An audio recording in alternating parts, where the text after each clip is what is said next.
The Redemption Inquiry by Michael Diamond. Part 4. Beasts of the Apocalypse. Chapter 17. Cathar Rendezvous. Take a gander at future heroes Sophia, Haskell, and Olympia, Cordovero as they stand on the verge of graduation from Oxford-en-Pyrénées. The young women have a chance encounter with the renegade cyber-busking guerilla Nissan Katz, a.k.a. DJRoNK, as told looking back from the redemption viewpoint of a clinical behavioral science technician. That whole Father, Son, Holy Ghost thing is so 30 CE. I mean, there's a reason we say Adonai Echad Ushmo Echad. The ineffable and its effing name are one. Abso-fucking-lutely one. Pretty effing cool. Totally non-dual. Say the name, and you're saying the ineffable. How cool is that? What's with that change your name, change your essence thing?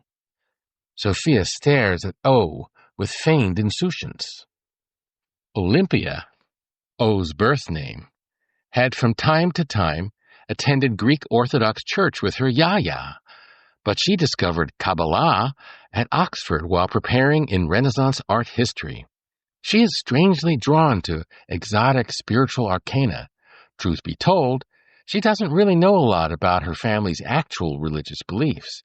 It was never all that important at home. O's moms are both academics. The subject of divinity rarely comes up, except as an arcane curiosity. She's pretty sure her yaya's beliefs are more subtle than Soph implies, but that, after all, is for the sake of argument. O and her BFF Soph spend hours attacking each other's religious, philosophical, aesthetic, and political opinions, and then go on to the next shiny thing. No offense taken. It is a high that requires no ingested substances, and that's just fine with them. No harm, no foul. O stumbles into a way of merging her wildly divergent parental intellectual streams in her own evolving idiosyncratic philosophy, albeit unconsciously. Or so I offer her by way of interpretation when she comes to see me at the counseling center. That's right after she recites her outrageous prose poem during one of our delightful sessions. The magical fruit, blood harvest. Where is Padmasambhava when you need him? I have eaten my little songbirds. Who will bring them back to life? The disciple in me is horrified. There is a price to pay. The curse is visited upon the children down to the 5th generation. The person is the drug. The person is drugged, dragged, dragooned. As the fruit ripens, as the molecules find a new equilibrium, there is an expansion at the equator. There is no point, only constantly shifting sands, feeble attempts at homeostasis. The top spins, wobbles, but there is no place to fall. I wish I could take reassurance from the lack of any absolute direction. Is it all good? Maybe this is what entropy looks like in language. The bodhisattva of cliché seated beneath the great rooted blossomer. What happens when language fails, loses its tensile strength, and the bridge of floral garlands crashes lazily into the waters below? That would be spectacular, wouldn't it? You could pick your spot on the beach and watch as wave after wave laps the shore, each depositing its crazy line of flowers. In the magical world, we'd zoom in on each luscious blossom strewn with the crystalline drops left behind by the sea. In the so-called real world, which of course means absolutely nothing, we'd see a heap of rotting vegetative matter, barely distinguishable by its faded colors from the moldering clumps of seaweed and other debris blown into the sea from the land. It's all the same to the crabs, the sandflies. As you grasp a sodden clump and let it fall between your fingers, you feel a momentary stab of pain, recalling the heavenly bouquet. You sense a life beyond the shore, Chaya, a hint of the cosmic Taiji pole. The beasts of the apocalypse wait for you to notice them. The waves have ceased. There is silence. Only my voice talking to you. The language of machines. She is a frickin' genius. It seems obvious, even though as a newbie clinical behavioral science technician, she is way above my pay grade. Oxford-Brunoi is a great gig. The graduating class of 2211 has some really intense folks on its roster. O is unique in my book. I can barely understand a word she says, let alone figure out what behavioral parameter is out of whack. But I have a delicious girl crush on her, so I don't discourage her from coming back again and again. I use the lame excuse that I'm doing an enhanced Ekman biomorphic profile because her personality is so complex. The truth is, I take every opportunity to stare into her face because she is stunning to look at. Every facial muscle clicked by the cursor is more enchanting than the last. The curve at the edge of the mouth created by the levator anguli oris, the slightly raised eyebrow indicating the tone of the corrugator supercilii, and of course the sensational faint intimations of a pucker produced by the orbicularis oris. Meaningless, really.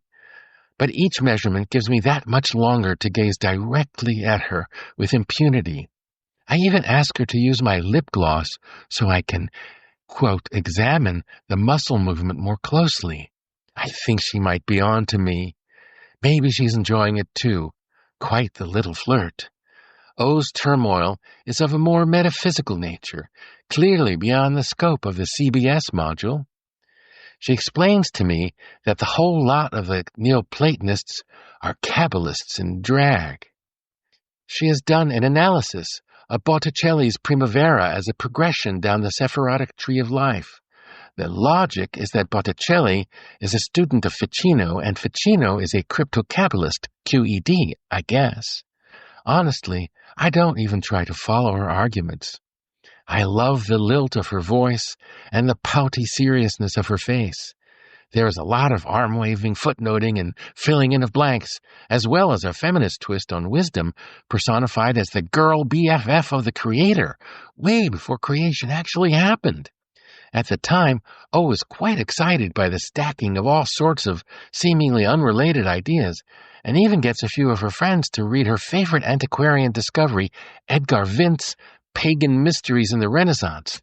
By now, Vint's ideas are just an assumption for her, part of the background noise of her cortical radio station. On the side, O is meeting with Rabbi Yechiel Asimov, one of the Brunoi yeshiva tutors, to study the so-called modern, that is 18th century, version of Kabbalah called Hasidut. He is not so subtly nudging her along the path to deepening her Yiddishkeit. Inevitable by his way of thinking, but O says he will have to keep his shirt on. There are more pressing social events to crash. Sophia's fellow hacker pals are eager to have Olympia at their secret gatherings, partly because she has a unique knack for putting ideas together in ways that take the otherwise cynical wizards by surprise. Also, the male geeksters think she's a fox. I agree. Even now, after the redemption, she and I can joke about how funny it is that she never knew about my secret crush, but I do still enjoy the delicious feeling of the memory. It all seems like only yesterday. Olympia and Sophia have been roommates since they first arrived at Oxford. Right at the start, they discover the game they never tire of playing together, adopt opposing opinions, and argue the hell out of them. Sophia remembers each and every smackdown from the nights when Olympia would return from hours of studying in the library, throw down her fab kit, grab her palm print of Pagan Mysteries in the Renaissance, and start reading out loud to their other two roommates, who, likely as not, were blotto on cyberdelia. At some point, she inevitably stops to draw breath and declaim, "This is pure true," as she jabs her finger repeatedly into the text. Sophie either rolls her eyes and continues her latest human-machine interface project, or she closes her work portal to prepare for full-on intellectual smackdown. Well worth its weight in adrenaline. They pace around each other for hours, sober as judges, crouching and pointing fingers and leaping on and off the furniture like deranged squirrels.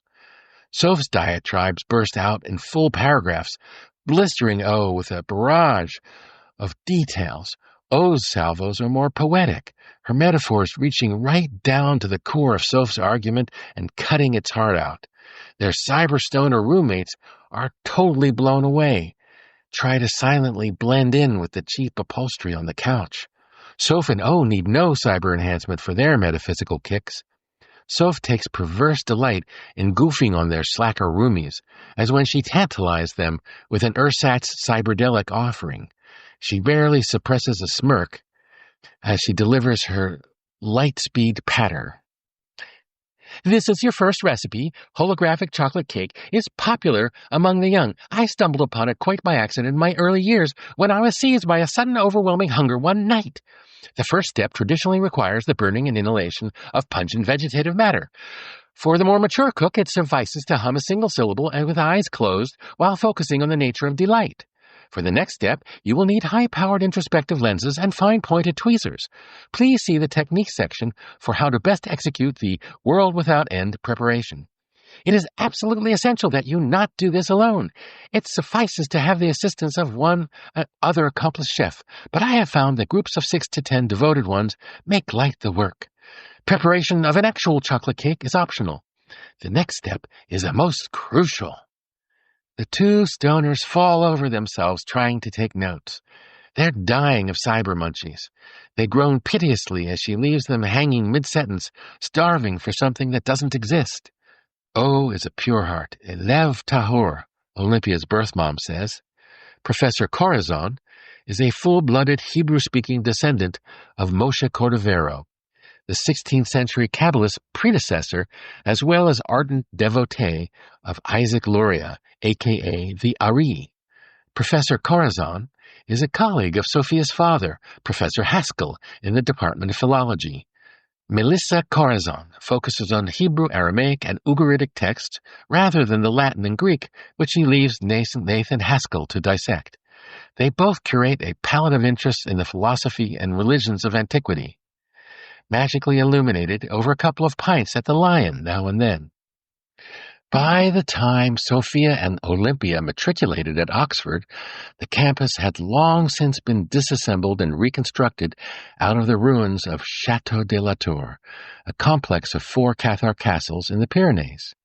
Massive encroachments of the sea along the entire coastline of Britain and up the Thames had completely inundated the university's campus during the first quarter of the 22nd century. The move makes a seemingly improbable match with Yeshiva Brunoy, whose obscure existence is similarly threatened by the rising levels of the Seine. Now, almost a century later, the rumors of the imminent shuttering of the whole university complex by the Bebots spread like wildfire through the community. Sophia's father, Nathan, is less sanguine than his colleague Melissa about the physical and political safety of the new campus. As soon as Sophia finishes her bachelor's in intellectual engineering, Dr. Haskell plans to gather up the family and herd the 3 of them back to his wife's native Milan. On the front steps of her parents' restaurant, their love had sprung fully formed from their heads and other organs. The Haskells love Milan, and the extended family will welcome them with great feasting and merriment, if the community still stands on dry land, not a foregone conclusion. Sophia's progenitors have particularly fond memories of their first encounter on Stella's home turf. Nathan had backpacked his way solo through Europe, North Africa, and the Middle East. He asked a local rabbi for a place to spend the Sabbath. He looks like a bronzed woodland god when he shows up on the doorstep of Stella's parents' trattoria. Stella takes one look up from her physics books and is insanely smitten. Nathan lures her away for sylvan strolls, and Stella entices him with Piedmontese cuisine. Sophia is the fruit of robust cross-fertilization. She shares her father's love of the outdoors and matches him for sheer physicality. Hiking the Pyrenees is the closest she can get to her memories of traipsing alpine trails in northern Italy with Herr Professor Papa Haskell. That's why she jumped at Olympia's suggestion to take this one last graduation hike together, before the massive environmental catastrophe and the bee-bot turned them all into refugees. Interlude. Partitions. First list of Jewish refugee children in France. Relatives or friends names Abraham, daughter of Irene Max, Heine Alexander Heinz, Arthur, son of Ernestine Appenzeller Erst, Ermine Axelrad, Martin David, son of Amalie, Eric Hansen, Heinrichsen, Florberger, Hensheim, son of Felicitas, son of Sein, Hamlet, Thomas Short, Wayne Avenue, Cranston, Kansas City, much Urban San Francisco, Book Officer, Minute Catcher, but it's Tata, but also the Brown, Goodman, as well as Herb Sherman, and so it's all in that Horowitz and me, McKimmel, to make a Gokatek, and we're still the Swat, the Boston Kunst. Launch Tatter, the Maya, and the New York name, the unborn relatives in USA, I'm just going to Branch for Ratterfeld. And I'm saying, Kurt Borges, Lights Ranch, the Dieter, and the Vater, and Reisenthal, and Samsgewetzing, and Wessel, the Shirts, the Little, Schonfrank, Schauder, Fang, Falcon, Shim, the Renner, the Brachel, the Shim, Starham, Stanches, and Lasham, Potrofak. End of interlude. Do whatever you frickin' want. Who the hell are you anyway? Sophia blinks at the gnarled wraith who unexpectedly uncoils himself from beneath his hood and cloak. She and Olympia are taking their farewell to Oxford hike along the breathtakingly beautiful descent from Cabaret Castle, the northernmost campus of Oxford-en-Pyrénées. Gazing southward along the ridge from Cabaret, they see the proud carapaces of the restored La Tour Regine, Sur d'Espina, and Cartenu, carving their silhouettes into the lapis sky. The two chums are looking forward to refilling their aquapacks from the locally popular, though modest, source that bubbles out of the sheer rock face rising up beside the trail. It is a rarity, a public-access freshwater spring, too small to have been snatched up by the Aquarians during the water wars, nearly 150 years ago. But just as they come upon the grassy outcropping, watered by the overflowing spring, there he is, a gangly hooded creature curled up in a fetal position, reading some antiquarian comic book right next to the font. Likely a grotesque gremlin or demon charged with guarding one of the remaining unrestricted boons of Mother Nature. Soph had merely asked if the slumbering giant would mind if they filled up their aquapacks, a polite question, all the more startling to receive a snarl in response. He sits up and presses his back into the rock, face still buried in his ancient tome. She guesses he's about 6'8". She could definitely take him, scrawny giant notwithstanding. She earned her chops after the remarkable feat of wangling an exception from the yeshiva boys to admit her to the Brunoi Krav Maga dojo. The cost? She had to practice alone on the other side of a mechitza, a rice paper screen protecting the boys from her corrupting feminine wiles. The instructor, a decidedly secular Israeli, soon embraced her as his most promising student. He was her only sparring partner, as the yeshiva bachers were not permitted to touch women, heaven forfend. Her teacher, Dov Bear, former Mossad bad boy, was shanghaied from outside the Oxford-Brunoi community. Third year, Dov sneaks her into the junior faculty party where she first meets Phineas Hahn, the future leader of the Hacker Underground and chaperone of the intramural zipline team. Pink and his buddy Dov had been sparring partners since training together in their hometown dojo back in Tel Aviv. Their families were all of them tough-ass sabras. They descended from the generation that had clung to the land well after the Jordan Rift quake of 2120 had flattened the countryside from the Galilee down to the Red Sea. The entire country was in shambles. Most distressing to the Brunoi alums, the Temple Mount completely disappeared into a 1,200-meter crevasse, swallowed by the earth. The mass exodus of citizenry decimated the already dwindling population. The Brunoi faculty, meanwhile, sought out Dov to teach self-defense to their cloistered students, ill-prepared striplings who rarely saw actual daylight. Their wilderness enclave was vulnerable to the intermittent predations of roving brigands from the nearby dead zone. There was also the matter of the drunken Oxonian rugby jocks. In short order, Sophia and her classmates learned to neutralize any and all threats that might arise in their vicinity, using whatever material was at hand, whirled as weapon. She sizes up the wraith and decides the aquapack straps will do nicely to hogtie the scraggly beast. "Sophia Haskell," she says from a firm, non-threatening stance. "And with whom might I have the pleasure of making an acquaintance?" The wraith fixes her with one red eye and grunts. "And what," she continues, "is that ancient crumbled sheaf that you're reading? Paper? Really?" He practically leers as he lifts the text before his eyes and commences to read aloud. "Medea wept as she drowned her children one at a time. They went quietly, fully trusting in their mother's love for them, and anticipating a return when the time was more propitious. Too soon their seeds had been sown, children of the dragon's teeth. Their godlike father Jason sought to fertilize another field, but that womb would die unplanted. Medea had seen to that as well. The bloody gift she gave to her god-muddled husband to bestow upon his unsuspecting second bride would cling to the lovely skin and not let go. Earth to earth, unplanted, the sacrificial princess returns, her would-be lover the unwitting accomplice to the deed. Medea's tears, fetid, yellow, and unctuous, stained her dry cheeks as the last of her offspring gave up air for water. The blood of the gods is deadly to mortals. Do not cut them lightly. Medea laid out each of her little darlings on their own beds, a garland of rhododendron adorning each of their heads, each anointed with oil of myrrh and frankincense.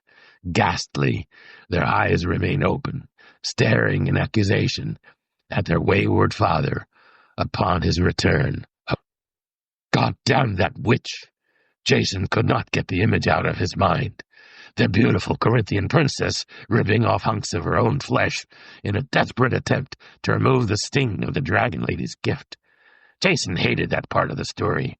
He kind of liked the idea that the hero ditched the bitch goddess in favor of the pliant golden-haired princess. Man, that sucked. Jason throws his graphic Greek myths onto the floor and decides that 2 o'clock in the afternoon, the time is ripe to bestow his sodded self upon the unsuspecting world. He sniffs his pits, determining that yesterday's clothes could live to sleaze another day, and pulls on his black Converse All-Star sans laces, hoists his bulk out of bed, and prepares to hit the streets. Dr. Aronoff, Jason's father, is a well-respected and fastidious internist in Midtown. He is the embodiment of the flea, and the polar opposite of his son, the slug. Jason had chosen another path. He is the bass player for a yet-to-be-discovered group of rock stars who call themselves the Thugs. His cousin Theo, an even larger behemoth of a Jew, had proposed they call themselves the Brotherhood of the Beard, but he was denied. "Now, doesn't that beat all?" The wraith roars at the two girls as he looked up from the yellowing sheaf of papers, covered with multicolored panels and texts. "The Mad Yarmulke Society. Major cultural landmark. Definitely one of my best graphics, if I may be so immodest." Unexpectedly, O pipes up, startling Soph, who had already narrowed the world down to just herself and the hooded creature. "I know who he is. Wow, that's DJRoNK, the last of the cyber-buckaroos. He's legendary. Those dudes tore up the streets of Leviathan, giving the AIs a real run for their money." She's genuinely awed. His mouth twists undetectably at being recognized, a kind of wary pride. "A votre service," he says in a hoarse whisper. He shambles to his feet and offers a nearly imperceptible bow. "Et vous, mademoiselle?" while staring right at Olympia's delicate porcelain features. and in her best deliberately butchered French, Olympia corazon, je suis heureuse de faire votre connaissance. Then she nails him with one of her killer waif pouts. He's momentarily distracted by a small surge of endorphins and dopamine, a rare occurrence in this 90-year-old corpus. It passes. No time for the odd hetero-romance of youth. His cyber-buckaroo pals had been the sole objects of his affection lo those many years past, part of the reason he had to leave the yeshiva world. This young'un has some mojo, though. His face breaks into a wry grimace. Ah! 2 professors' kids out for your graduation tiyul, he says, referring to the yeshiva custom of taking in the world on foot upon completion of undergraduate studies. They wonder how he knows who their parents are. DJRoNK stares off, wistful, softening his brusque and studiedly degenerate mien. Say, Olympia continues, what are you doing here? When did you stop haunting the streets of Leviathan, making trouble for the AIs? Wasn't it your dad, Nissan Katz, that brokered the weird deal between Brunoy and Oxford? And how old are you, anyway? We read about you in the Soch class I took on Leviathan subcultures, deviance, and disorder.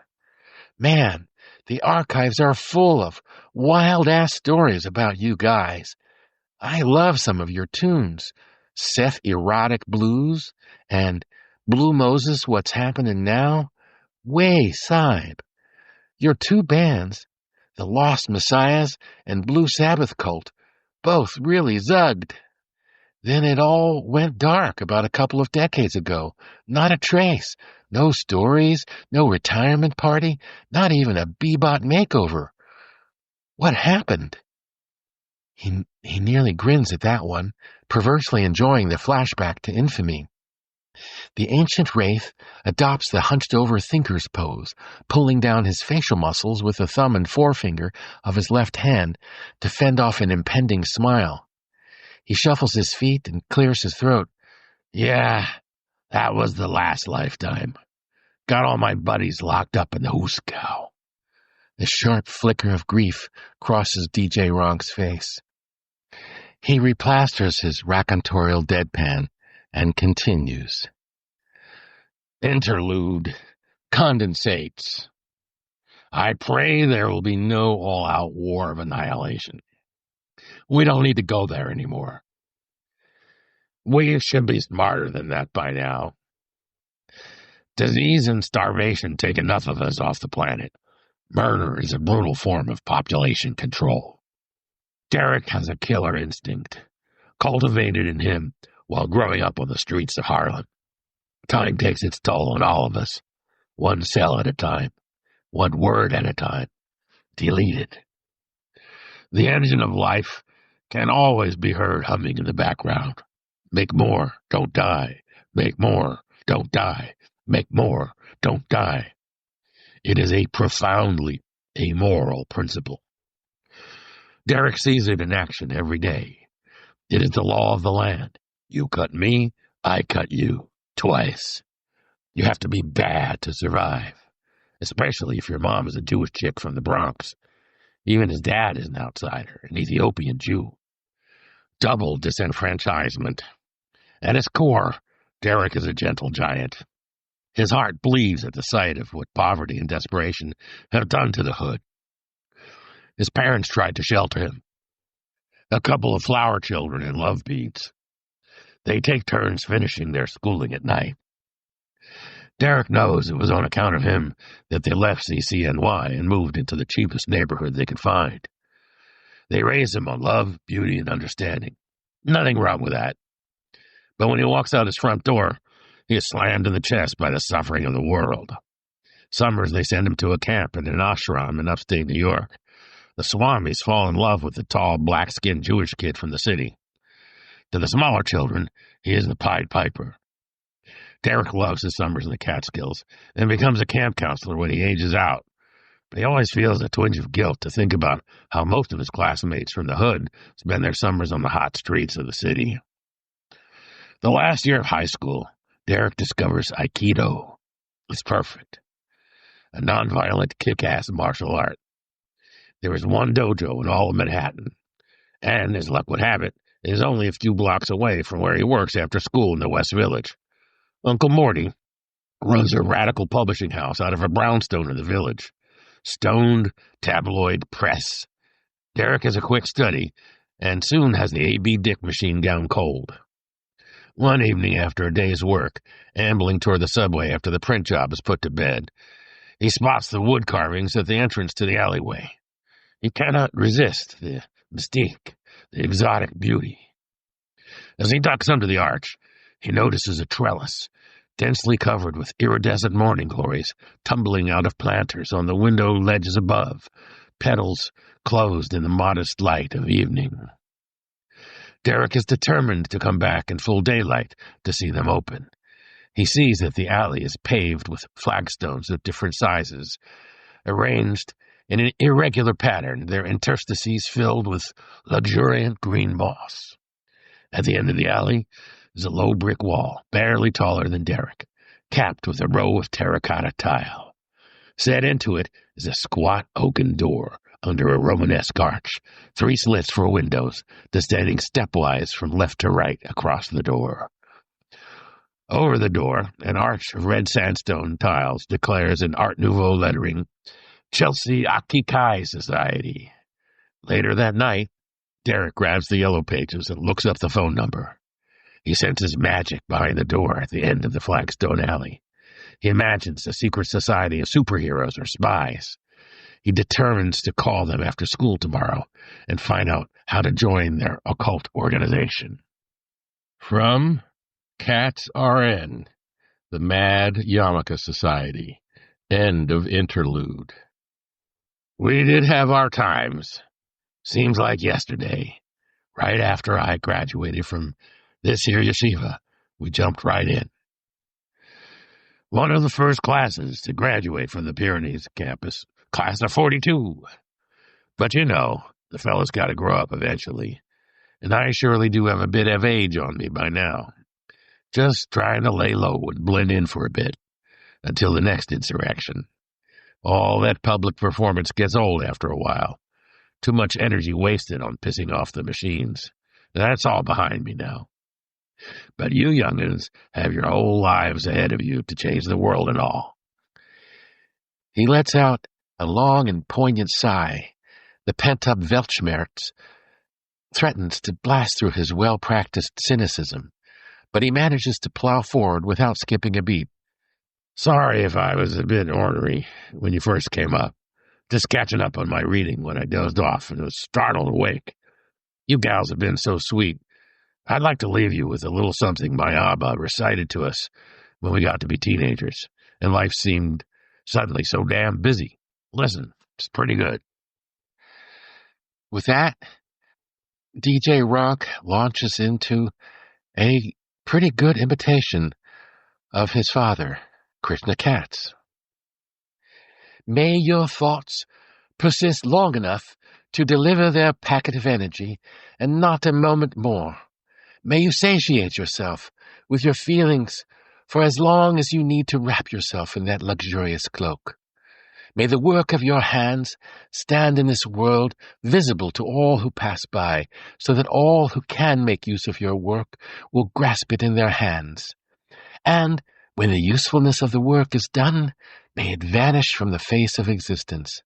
No strings attached. Pure, unadulterated emptiness. How clean is that? What must you believe in order to live like that? In order to do and let go, do and let go? Grief is inevitable, both small and large. Do you do grief? No, man, I don't do grief. What is the speech of everythingness? It's really very ordinary. It is no expectation and all delight. It is loving and expecting nothing in return. Come with me for a minute. I have something I'd love you to see. No, you don't have time right now? That's okay. I have nothing but time. Call me. I am here for you. Sweet, right? My Abba was a stand-up mensch. DJRoNK and exhales a long, melancholic sigh. Hard to stay in that frame these days. You never know who might be sneaking up on you. Those AIs are pretty crafty, but so far I've managed to stay one step ahead of them, dodging in and out around these hills. He nods and glances behind them. The two girls reflexively turn to look over their shoulders. Well, ladies, it's been grand. Good luck with the next phase of your educational adventures. Maybe we'll cross paths again at a more felicitous time. Gotta drop out now. As they turn back, Sophia realizes with some dismay that she had failed to notice the gnarly old dude had inconspicuously inched his way toward the ledge throughout their conversation.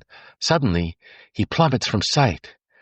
and Soph both dash to the grassy lip of the stone outcropping, only to see the ghoul in his fully deployed wingsuit, a demented flying squirrel, rapidly fading from sight.